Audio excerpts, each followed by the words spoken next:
का रुख करेंगे, जहां लोकसभा चुनाव को लेकर बैठक, केंद्रीय पर्यवेक्षक ने अधिकारियों के साथ बैठक की है। 892 स्थानों पर बनाए गए हैं 1848 पोलिंग स्टेशन। 9 विधानसभा क्षेत्र में बनाए गए हैं पोलिंग स्टेशन। ग्रामीण क्षेत्र में 1444 पोलिंग स्टेशन बनाए गए। शहरी क्षेत्र में 404 पोलिंग स्टेशन बनाए गए हैं। कुरुक्षेत्र में लोकसभा चुनाव के मद्देनजर केंद्रीय पर्यवेक्षक राम मोहन मिश्रा ने लघु सचिवालय में अधिकारियों की बैठक की।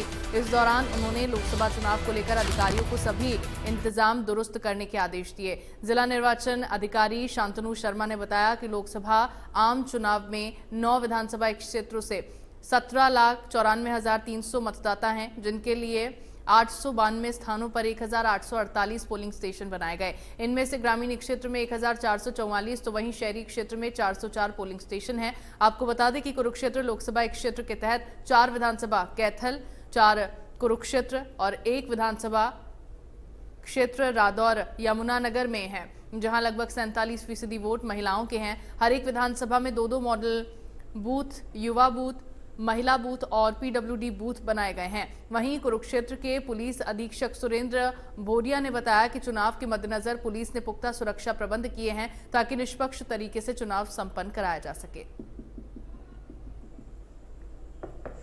कुरुक्षेत्र में जैसा कि ज्ञात है, पूरे कंस्टिट्यूंसी में 17,94,300 वोटर हैं, जिनके लिए 1848 बूथ पे प्रशासन द्वारा बंदोबस्त किया गया है। इसमें हमारे अवेलेबल बूथ्स थोड़ा सा आइडेंटिफाइड नहीं है, बट फिर लॉ एंड ऑर्डर सिचुएशन वजह से क्रिटिकल बूथ्स आइडेंटिफाइड है, जहाँ पर कमीशन की हिदायत के अनुसार एक तो हमने 100% बूथों पर CCTV कवरेज है। तो जैसे किसी भी बूथ पर आप जाएँ वहाँ पर CCTV कवरेज मिलेगा। इसके अलावा CAPF की हाफ सेक्शन या फुल सेक्शन डिप्लॉयड है क्रिटिकल बूथ्स में, या फिर वहाँ पर जनरल ऑब्जर्वर जो कमीशन के द्वारा नियुक्त होती है, उनके द्वारा माइक्रो ऑब्जर्वर्स सीधा ऑब्जर्वर को रिपोर्ट करते हैं, उनकी भी नियुक्ति है, ताकि हम लोग पूरी तरह से फ्री एंड फेयर करा सकें। एक लोकसभा के इलेक्शन का मतदान होना है। मेरी आपके माध्यम से सभी से अपील है कि बगैर किसी डर के, बगैर भय के अपना मतदान करें। पुलिस की, जिला पुलिस की ओर से सभी सुरक्षा प्रबंध किए गए हैं। डिस्ट्रिक्ट पुलिस के अलावा हरियाणा आर्म पुलिस और पैरामिलिट्री की कंपनी सफिशिएंट नंबर में यहाँ रिपोर्ट कर गई हैं, और मैं आपको आश्वस्त करता हूँ कि ये चुनाव जो बिल्कुल फ्री, फेयर और ट्रांसपेरेंट होगा। तो कोई अपील रहेगी? मैं ये अपील करूँगा कि आप ज़्यादा से ज़्यादा मतदान करें। ये डेमोक्रेसी है और आपको बिल्कुल सुरक्षित माहौल में मतदान करने की आवश्यकता है। चलिए बड़ी खबर का रुख कर लेते हैं। मतदान केंद्रों पर रवाना हो रही पोलिंग टीम, पुलिस सुरक्षा के बीच टीमें रवाना हो रही हैं। सुरक्षा के पुख्ता इंतजाम किए गए हैं। प्रदेश की सभी सीटों पर कल मतदान होगा। बूथों पर तैयारियां पूरी कर ली गई हैं। तो बड़ी खबर इस वक्त की आपको बता रहे हैं। मतदान केंद्रों पर रवाना हो रही हैं पोलिंग टीम, पुलिस सुरक्षा के बीच टीमें रवाना हो रही हैं।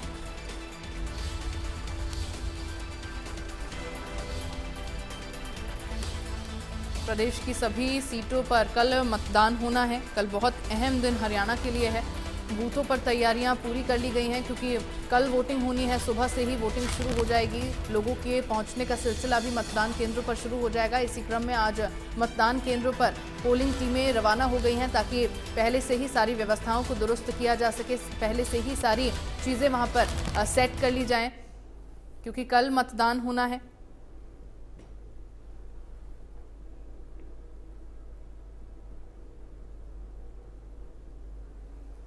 तो मतदान केंद्रों पर रवाना हो गई हैं मतदान टीमें। बूथों पर तैयारियां पूरी कर ली गई हैं। तमाम तरह के इंतजाम मतदाताओं के लिए भी किए गए हैं, और एक पूरा माहौल आप देख सकते हैं कि वोटिंग को लेकर यहां पर बनाया गया है।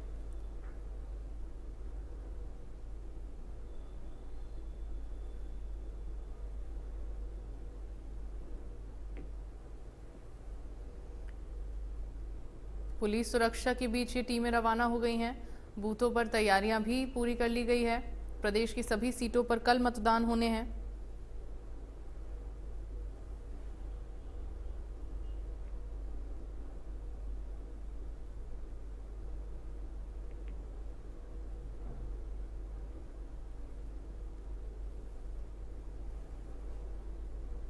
प्रदेश की सभी सीटें, सभी 10 की 10 सीटों पर कल मतदान होने हैं। बूथों की तैयारियां कर ली गई हैं। तमाम जो मतदाता अपने मताधिकार का प्रयोग करने के लिए कल पहुंचेंगे, उन सभी के लिए, उन सभी को किसी तरह की कोई परेशानी ना हो, उसकी व्यवस्थाएं भी कर ली गई हैं। अलग अलग मतदान केंद्रों पर अलग अलग तरीके से सजावट भी इसको लेकर की गई है।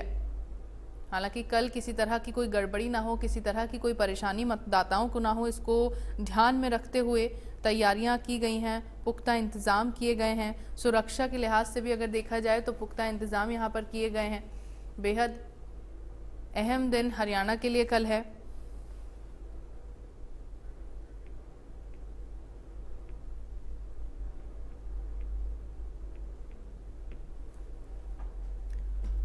तो 10 की 10 सीटों पर अब तक जो तमाम प्रत्याशी तमाम राजनीतिक दलों के लिए थे और तमाम राजनीतिक दलों की ओर से भी लगातार प्रचार प्रसार किया जा रहा था, उन सभी का परिणाम अब 4 जून को देखने को मिलेगा, क्योंकि 4 जून को ये जो लोकसभा चुनाव हुए हैं उसका परिणाम सामने आएगा। लेकिन तमाम जो प्रत्याशी इस वक्त चुनावी मैदान में हैं, सभी की किस्मत कल ईवीएम में कैद हो जाएगी। तो चुनावी प्रचार प्रसार का शोर भी थम चुका है। 23 मई की शाम 6 बजे तक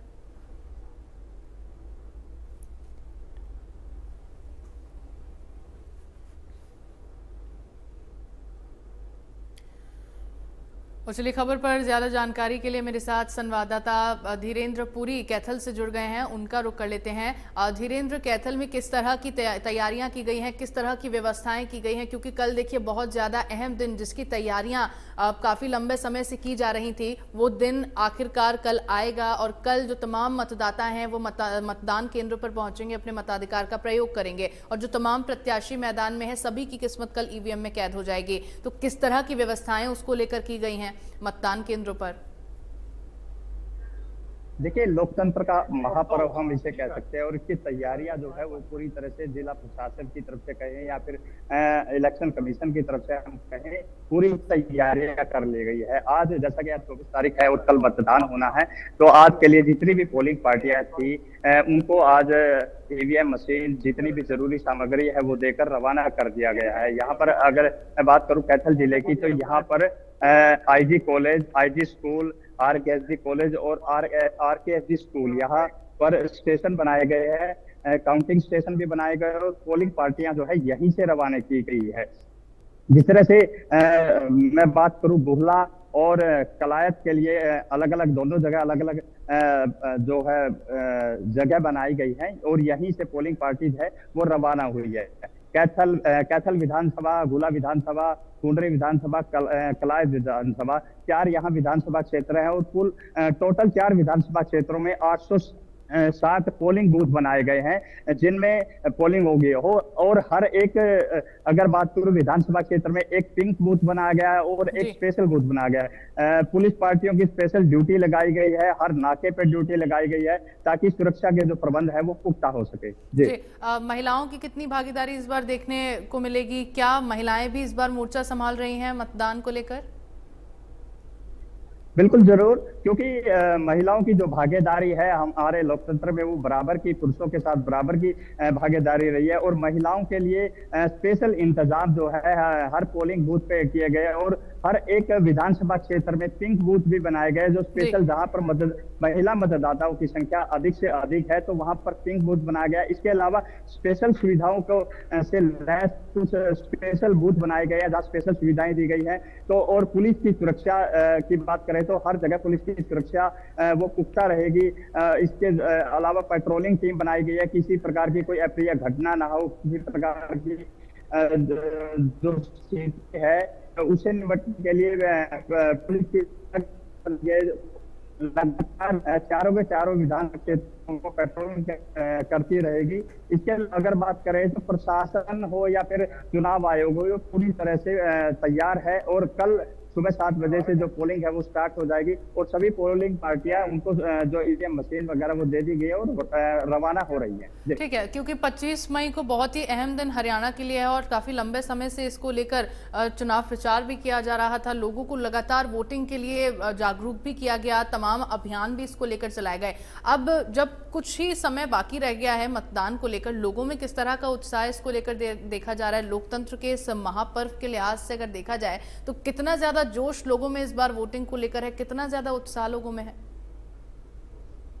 देखिए, अगर बात करें हम पिछले जितने भी चरण में चुनाव हुए हैं उनमें हम ये कह सकते हैं कि वोटिंग परसेंटेज हालांकि कम हुआ है, लेकिन अगर अब की बात कल के इलेक्शन की बात करें तो यहाँ कैथल में लोगों में खासा उत्साह है। जो पहले लोकसभा इलेक्शन हुए थे वो काफी ठंडे से हुआ करते थे, क्योंकि लेकिन अब की बार ये है कि लोगों में एक उत्साह है।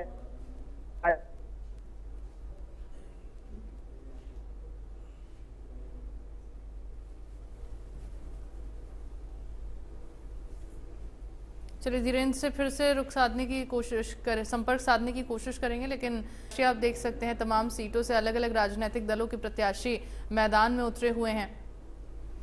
रोहतक सीट से ये तमाम प्रत्याशी मैदान में हैं। फिर करनाल सीट से आप देख सकते हैं पूर्व मुख्यमंत्री मनोहर लाल बीजेपी के प्रत्याशी हैं, दिव्यांशु बुद्धिराजा कांग्रेस से है, देवेंद्र कादियान जेजेपी से हैं।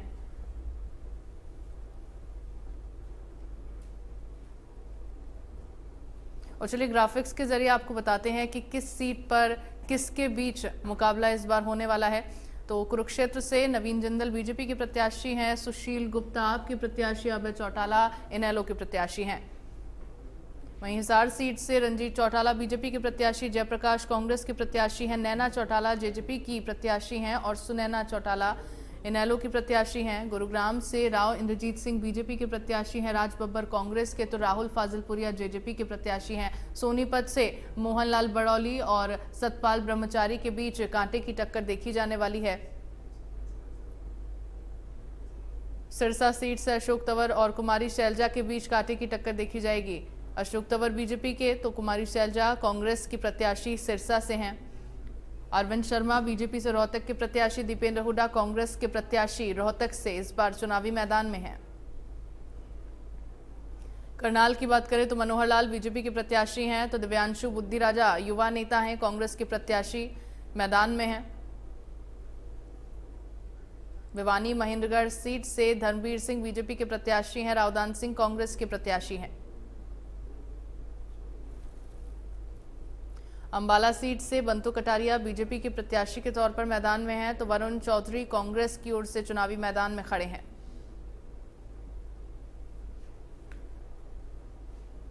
फरीदाबाद लोकसभा सीट से कृष्णपाल गुर्जर बीजेपी के प्रत्याशी हैं, तो महेंद्र प्रताप कांग्रेस के प्रत्याशी हैं।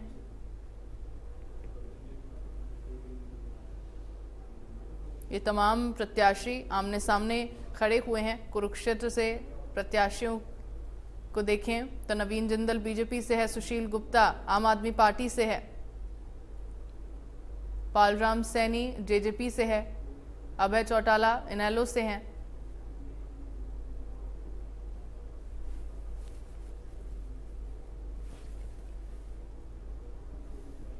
तो भिवानी महेंद्रगढ़ से भी आप तस्वीरें देख सकते हैं कौन कौन प्रत्याशी चुनावी मैदान में है। रोहतक से अरविंद शर्मा बीजेपी से है, कांग्रेस से दीपेंद्र हुड्डा है, रविंद्र सांगवान जेजेपी से है। करनाल से मनोहर लाल बीजेपी के प्रत्याशी हैं, दिव्यांशु बुद्धिराजा कांग्रेस से है, देवेंद्र कादियान जेजेपी से है।